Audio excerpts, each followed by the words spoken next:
부인암 중에서 경부암하고 이제 내막암, 난소암이 대표적인 세 가지 부인암으로 볼 수 있는데, 자궁 경부암을 진단할 수 있는 조기 선별검사법이 있습니다. 그리고 국가에서 잘 정립된 선별검사법에 따라서 검진을 잘 해주시기 때문에 전체적인 빈도는 많이 줄어들고는 있으나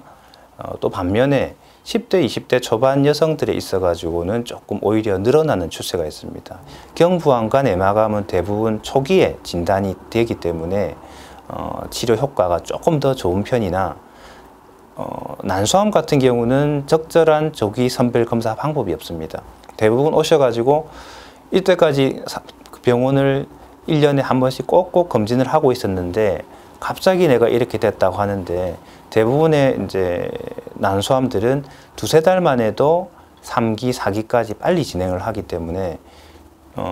난소암을 예방할 수 있는 방법이라든지 또 예측할 수 있는 선별검사법이 없다는 것이 큰 단점으로 되어 있습니다.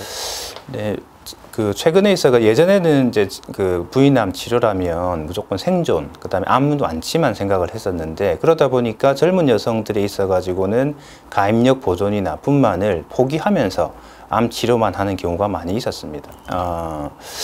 경부암을 예를 들자면은 병기에 따라서 또 광범위 원추절제술이라는 방법이나 광범위 자궁 경부 절제술 등을 통해서 가입력 보존과 자연 임신 또는 또 불임 시술을 보조를 하여서 임신과 분만을 할 수 있도록 되어 있고,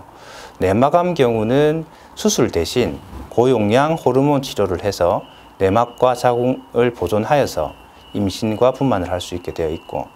난소 같은 경우는 한쪽 난소는 제거하고 병기결정 수술은 하나,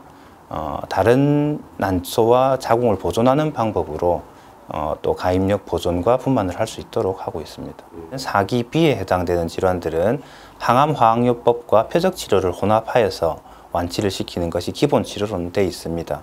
하지만 기본 1차 치료에서 완치가 되지 않는 경우들이 있기 때문에 그 병의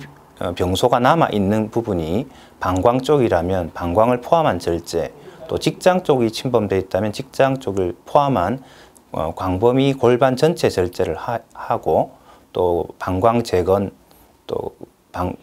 직장이든 대장 룰을 설치하여서 완치를 할 수 있도록 수술적 치료도 병행하고 있습니다. 광범위 골반 제거술이라는 것은 기존의 자궁 수술뿐만이 아니고 자궁에서 병이 방광이라든지 또 직장 쪽으로 침범이 있을 때 그 골반에 침범된 병을 한꺼번에 방광과 자궁, 직장을 한 번에 적출해내는 방법으로 전 골반에 있는 장기를 다 한 번에 제거하는 방법입니다. 그렇게 함으로써 4기 A에 해당되는 질환들을 완치를 할 수 있는 기회를 얻게 될 수 있습니다. 관문 임파선 절제술은 부인암에 있어가지고 처음으로 암이 전이가 되는 통로가 되는 관문입니다. 그래서 만약에 관문까지 암이 도달하지 않았다면 추가적으로 예전에 하던 전절제술을 생략을 하고 의심되는 부분만 조직 검사를 할 수 있기 때문에 이전에 전절제술을 해서 생겼던 여러 가지 임파선 절제술의 문제점들이 중에서 임파 부종, 다리가 코끼리 같이 된다든지, 또 임파 부종과 관련 임파 농양, 임파 지속적인 배액이 안 돼서 퇴원을 못 한다든지, 이런 여러 가지 합병증들을 많이 줄여줄 수 있는 방법입니다.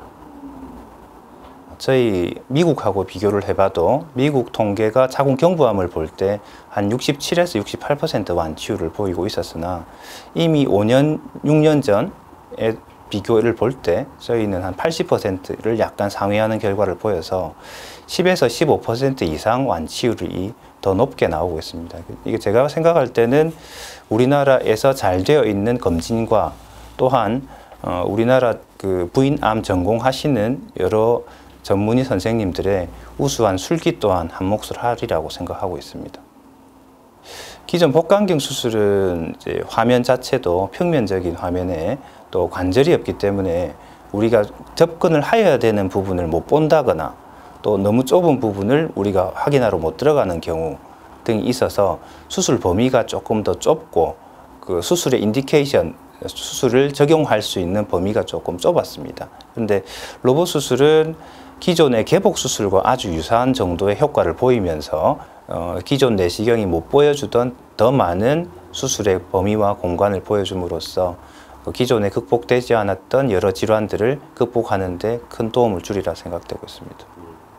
자, 기존 항암제 치료에 있어 가지고 많은 저항성을 나타내는 것이 난소암의 단점인데, 이 단점을 보완하기 위해서 신생 혈관 차단제인 베바시주맙, 아바스틴과 BRCA 변이가 있는 환자에 있어서 쓸 수 있는 파프 이니비터, 또 림파자나 제줄라 같은 약제들이 도입이 됨으로써 많은 난소암의 재발과 그다음에 또 항암제 내성을 극복하여서 생존 기간을 많이 늘려줄 수 있게 되었습니다. 2013년도에 안젤리나 졸리가 유전성 난소암 BRCA 브라카 유전자로 인해서 유방절제와 또 15년도에는 난소 난관 절제를 하는 예방적 수술 치료 방법을 했습니다. 브라카 유전자는 각 직계에서 어머니, 딸 이렇게 바로바로 전달이 되는 유전병으로 어머니 또는 딸, 또 그다음에 할머니 이렇게 직계가 있을 때는 한 명 이상만 있을 때는 유전자 검사를 하는 것이 추천되고 3촌, 4촌 이상의 범위에서는 2명 이상이 유방암이나 난소암이 있을 때 이 유전자 검사를 반드시 할 것을 추천을 드립니다. 부인암 환자들은 저희 주변에 아주 우리가 편하게 보고 있는 우리 어머니, 또 할머니, 우리 딸일 수도 있는 환자들한테 발생한 암입니다. 이런 부인암이 발생했을 때는 부인암 전문을 하는 전문 의사와 함께 충분히 상의를 해서 상호 합의를 하면서 치료, 그 다음에 운동, 그 다음에 회복에 있어서 모든 과정, 작은 한 가지 부분이라도 서로 의논하고 협력함으로써 소통함으로써 치료를 해 나갈 때 잘 안 될 것 같은, 불가능할 것 같은 부분들도 또 극복을 할 수 있지 않나, 그렇게 생각하고 있습니다.